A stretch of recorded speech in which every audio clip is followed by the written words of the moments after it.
Welcome students. तो आज हम करने जा रहे हैं आपका 11th chapter exponents and powers. तो एक्सपोनेंट्स और पावर्स जो है वो क्या चीज़ होती है।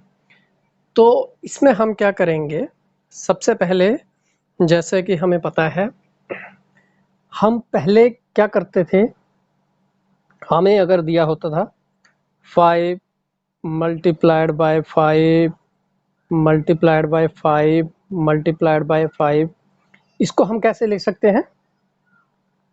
इसको हम लिख सकते हैं 5 की पावर कितनी बार आया है जे 5 4 टाइम्स, तो जे आ गया 5 की पावर 4।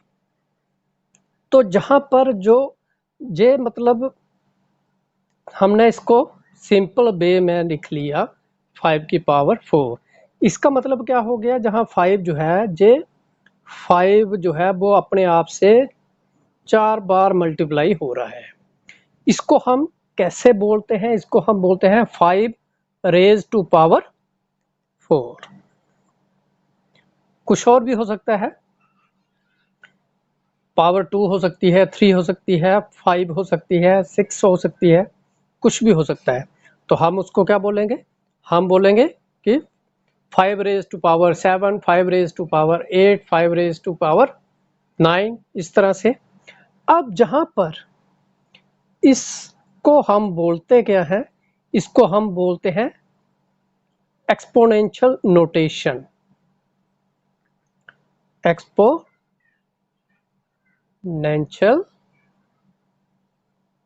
नोटेशन जो हमें दिया गया था 5 इंटू 5 इंटू 5 इंटू 5, हमने उसको इस फॉर्म में लिख लिया। जे इसको क्या बोलते हैं? Exponential notation. जहाँ हम इसको बोल सकते हैं कि जो in the form of powers, powers के रूप में, ठीक है। अब जहाँ पर जे जो 5 है, 5 जो है इसको हम क्या बोलते हैं? 5 जो है इसको हम बोलते हैं कि जे क्या है, जहाँ पर बेस है।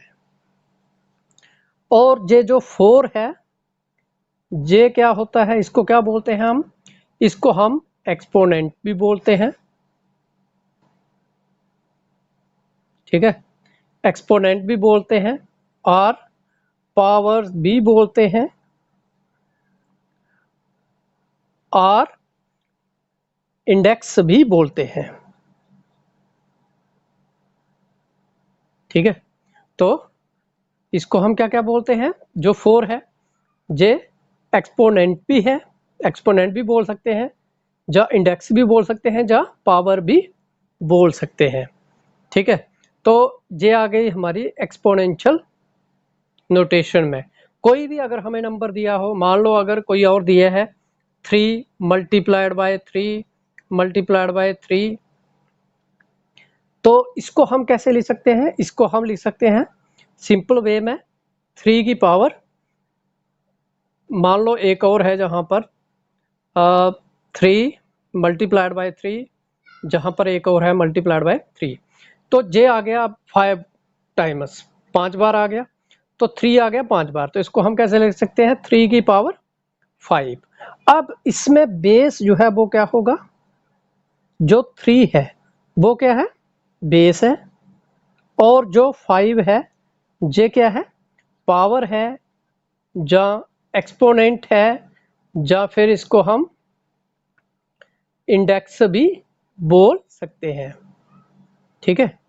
इंडेक्स भी बोल सकते हैं, पावर भी बोल सकते हैं और एक्सपोनेंट भी बोल सकते हैं, ठीक है। ये आ गया हमारा। तो अब इसी तरह से एक होता है हमारे पास जीरो एक्सपोनेंट। तो जहां पर आपको क्या याद रखना है, जीरो एक्सपोनेंट मतलब हो गया किसी की पावर जीरो। तो जहां पर आपको याद रखना है कि अगर मान लो x अगर आपके पास कोई भी नेचुरल नंबर है या रैशनल नंबर है, ठीक है, जहां पर अगर x जो है वो जीरो के बराबर ना हो, तो फिर क्या होगा? देन x की पावर जीरो जो होगी वो किसके बराबर होगी? वो यूनिटी के बराबर होती है, 1 के बराबर होती है। ये आपको याद रखना है। इसका मतलब क्या हो गया कि अगर कोई भी आपको नंबर दिया गया है, नेचुरल नंबर दिया गया है, मान लो 6 की पावर है 0, ये किसके बराबर होगा? 1 के बराबर। अगर आपको कोई और भी नंबर दिया है, मान लो 10 है, 10 की पावर है 0, ये भी किसके बराबर होगा? 1 के बराबर। कोई भी नंबर आपको दिया गया होगा जब उसकी अगर पावर 0 है तो वो किसके बराबर होगा? वो 1 के बराबर होगा, एक 1 के इक्वल होगा। अब इसी तरह से एक होता है जो नेगेटिव एक्सपोनेंट। नेगेटिव एक्सपोनेंट क्या हो गया? नेगेटिव एक्सपोनेंट का मतलब हो गया कि जब पावर अगर नेगेटिव में हो, नेगेटिव में जब पावर हो किसी की भी तब।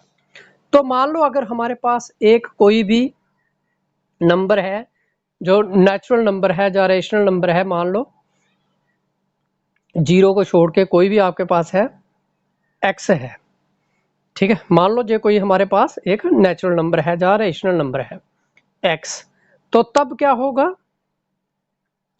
तब अगर हम इसको लिखेंगे x माइनस 1 पावर जो होगी इसकी, वो क्या होगा? वो इसका रेसिप्रोकल होगा। क्या होगा?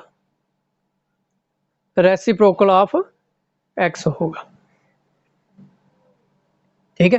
Then minus X is reciprocal of x। या फिर इसको हम लिख सकते हैं कि जैसे कि इसको इस फॉर्म में भी लिख सकते हैं, इसको आगे कैसे लिख सकते हैं, या फिर हम इसको ऐसे लिख सकते हैं, r reciprocal of x is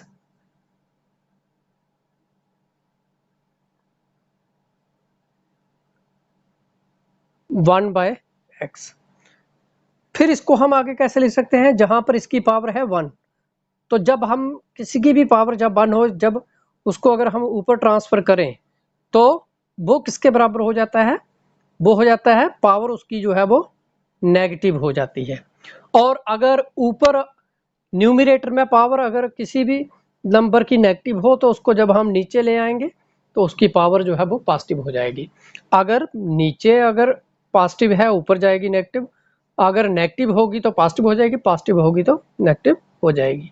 ये आपको याद रखना है, ठीक है। तो अब उसके बाद इसमें कुछ लॉज ऑफ एक्सपोनेंट्स हैं, अब उनको आपको याद रखना है जो इस चैप्टर में इस्तेमाल होंगे। लॉज ऑफ एक्सपोनेंट्स, इसके कुछ लॉज जो हैं वो बनाए गए हैं, उनको आपको याद रखना है। तो सबसे पहला क्या है, मान लो जो फर्स्ट वाला है वो क्या है? वो है अगर आपको कोई भी नंबर दिया हो, जैसे a की पावर m है मल्टीप्लाइड बाय a की पावर n है, तो ये किसके बराबर होगा? ये होगा a की power m plus n। Bases are same, powers are added, ये हो गया। अब इसी तरह से आपको मान लो जो सेकंड है आपका लॉ, वो क्या है कि अगर आपको इस तरह से दिया हो a की पावर m बाय a की पावर n, तो ये किसके बराबर होगा?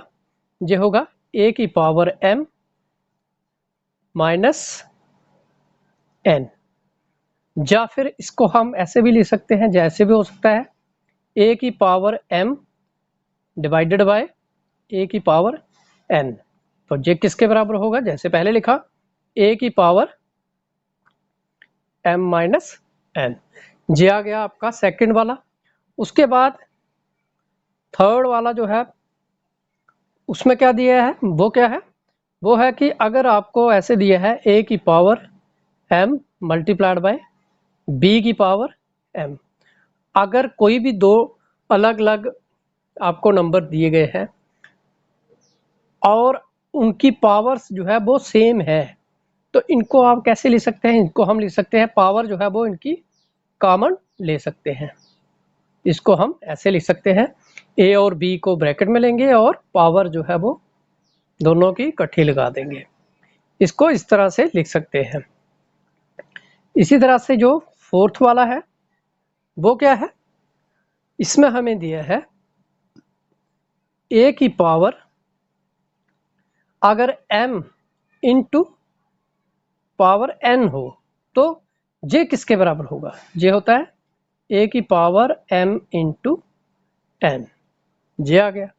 इसी तरह से अगर हमें ऐसे दिया हो, जो आगे वाला है वो क्या है, a की पावर m और बाय b की पावर m, तो j किसके बराबर हो जाएगा? इसको भी हम जहां पर पावर जो है इनकी कॉमन ले सकते हैं, तो j आ जाएगा a बाय b की पावर m। ऐसे हम इनको लिख सकते हैं। j है कुछ लॉज ऑफ एक्सपोनेंट्स जिनको हमें फॉलो करना है, जहां पर जो जितने भी जो एक्सरसाइज हैं, क्वेश्चन हैं, उनको सॉल्व करने के लिए, जहां पर